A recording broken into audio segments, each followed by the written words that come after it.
On the morning of March 22nd, 1622, across more than 30 English settlements along the James River, Powhatan men are sitting down to breakfast with the colonists, sharing food, sharing tools, sharing the quiet of an ordinary Friday. Then, within the hour, over 300 settlers are dead, killed with their own axes and knives, in a strike so perfectly coordinated it could only have been years in the making. This was not a raid, this was a conspiracy, and the English never saw a single warning sign coming. There is something wrong with how history remembers Opechancanough. The standard account frames him as a grieving chief, driven to violence by encroachment, a man pushed too far. But that framing collapses the moment you look at the architecture of what he actually built.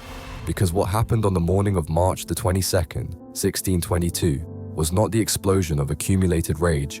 It was the final move of a plan that had been running, quietly and methodically, for years. To understand the man, you have to go back further than 1622, further even than the founding of Jamestown in 1607. There is a contested but genuinely documented historical question surrounding Opechancanoug's identity, one that mainstream scholarship has not resolved. Some historians have argued he may be the same figure the Spanish called Powhatan, a young man from the Chesapeake region, taken to Spain in the 1560s, educated by Jesuits, paraded before King Philip II, and then returned to Virginia as a guide for a Catholic mission in 1571. Within days of his return, that mission was destroyed, every Jesuit killed, by the very people Powhatan led there. If Opechancanough and Powhatan are the same man, then the 1622 massacre was not his first act of calculated betrayal against a foreign power that had underestimated him. It was his second. The pattern repeats with unsettling precision. What is not contested is what Opechancanough inherited when Paramount Chief Powhatan died in 1618. He inherited a confederacy of roughly 30 Algonquian-speaking tribes, and he inherited a problem. English tobacco farms were consuming Powhatan hunting grounds at a pace that made the original terms of coexistence functionally obsolete. Every season, the sound of English axes moved deeper into Powhatan forests. The smell of cured tobacco drifting across former deer trails was not just an agricultural fact, it was a territorial verdict. The English were not guests who had overstayed. They were settlers who had decided to stay permanently, and they were multiplying. What makes Opechancanough remarkable is the conclusion he drew from this. Where another leader might have sued for better treaty terms, he recognized something the English could not see from inside their own ambition. That diplomacy, in the right hands, is not a path to peace, it is a weapon. The 1614 peace, sealed symbolically by the marriage of Pocahontas to tobacco planter John Rolfe, had done something tactically useful for Opechancanoug's eventual purposes. It had made the English comfortable. After 1614, colonists stopped reinforcing palisades. They allowed Powhatan men to move freely through their settlements, to sit at their tables, to handle their tools. The very openness that the English read as proof of permanent peace was, from Opechancanoug's vantage point, reconnaissance. His men learned the layout of every settlement along the James River. They knew where the weapons were stored, which plantations were isolated, which could not signal the others in time. He spent years building a map of English vulnerability from the inside. By early 1622, letters leaving Virginia for London carried a tone of outright confidence. The Indian threat, colonists wrote home, was finished. The peace was permanent. Virginia was finally safe. Opechancanough was reading the situation in precisely the opposite direction, and he was finalizing the order of attack. Then, the night before the strike, one man learned of it. A young Powhatan convert named Chanco heard the plan and faced an impossible choice before sunrise.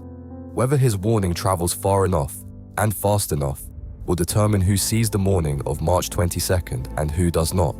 If Opechancanough really is Powhatan, a man who spent years among the Spanish then turned on them, does that make the 1622 massacre feel inevitable to you, or does it change how you see him entirely? Drop your answer in the comments below, because what happens next reveals just how perfectly he timed the final piece. The warning reached Richard Pace just before dawn on March 22nd. During the night of March 21st, a Powhatan youth rose from his bed and revealed the plot to Pace, who prepared his defenses and before daybreak rode 3 miles to Jamestown to warn the governor.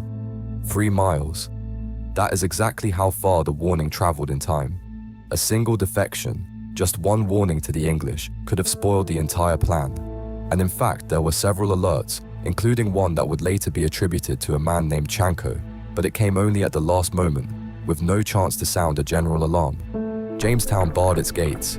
The outlying settlements never heard a word. At the appointed hour, across more than 30 plantations strung along the James, Powhatan warriors who had been sitting at English breakfast tables reached for the nearest available implement and began killing. The morning of March 22nd began as any other, the colonists going to work on their farms and in their shops. Warriors slipped into settlements, knocked on doors, asked to be let in. Most were familiar visitors. They came unarmed. Many accepted a meal or a drink. Then they seized whatever implement came to hand, kitchen knife, heavy stew pot, the colonists' own guns, and killed everyone in the house. So swift were the blows that many colonists died without knowing they were under attack. The place that absorbed the worst of it was Wolstenholme Town, the administrative center of Martin's Hundred, sitting on the James River, roughly 7 miles east of Jamestown. Martin's Hundred was the plantation hardest hit, with more than 50 residents recorded as dead, with perhaps as many as 70 dying within the 100.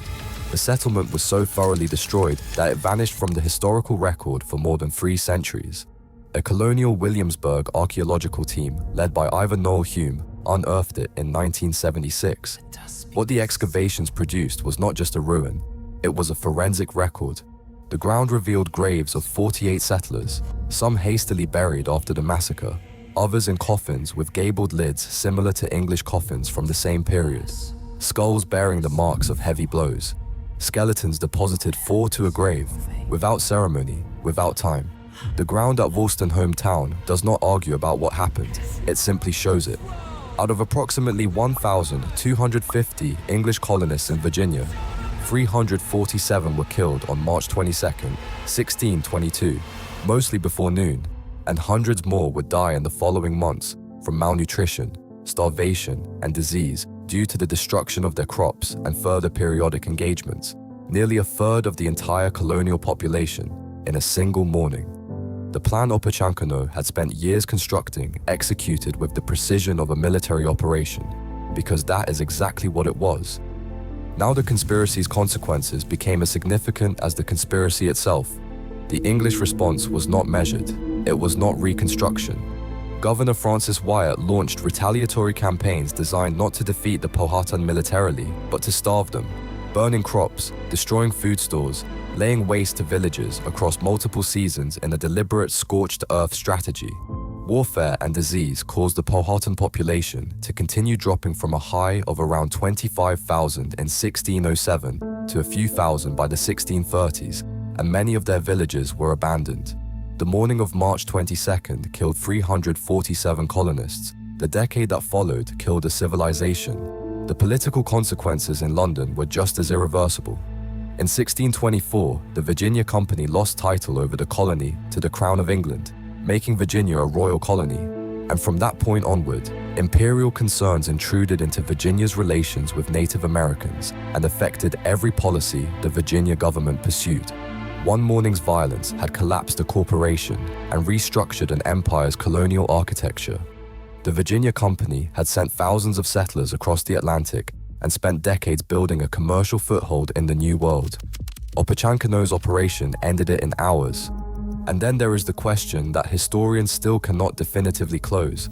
The possibility that Opechancanough was Paquiquineo, the Powhatan youth taken to Spain in the 1560s, educated by Jesuits, returned to Virginia as a guide for a Catholic mission in 1571, and then watched that mission be destroyed by the very people he led there. If the identification holds, the 1622 attack was not Opechancanoug's first use of false peace as a tactical weapon. The pattern repeats with unsettling precision, and once you see it, you cannot unsee it. What is not contested at all is what happened 22 years later. On April 18, 1644, the Powhatan, still under the leadership of the elderly Opechancanough, attacked again, killing over 400 English colonists. He was, by most historical estimates, well over 100 years old. The elderly Opechancanough, who was being transported by litter, was captured by the colonists and imprisoned at Jamestown, where he was killed by one of his guards. Not in battle, not by Governor William Berkeley's order, by a single guard who wanted the personal glory of the kill. The man who had arguably run the most sophisticated intelligence operation in the early history of the English colonies, who had mapped 30 settlements from the inside, coordinated simultaneous strikes across miles of river, and used a peace treaty as camouflage twice across 7 decades, died at the hands of someone who couldn't wait for history to do it properly. The English didn't just fail to see the attack coming, they failed, from 1607 to 1644, to understand who they were dealing with. The conspiracy wasn't a moment of rage, it was a career. Subscribe for more on history's darkest conspiracies and buried turning points.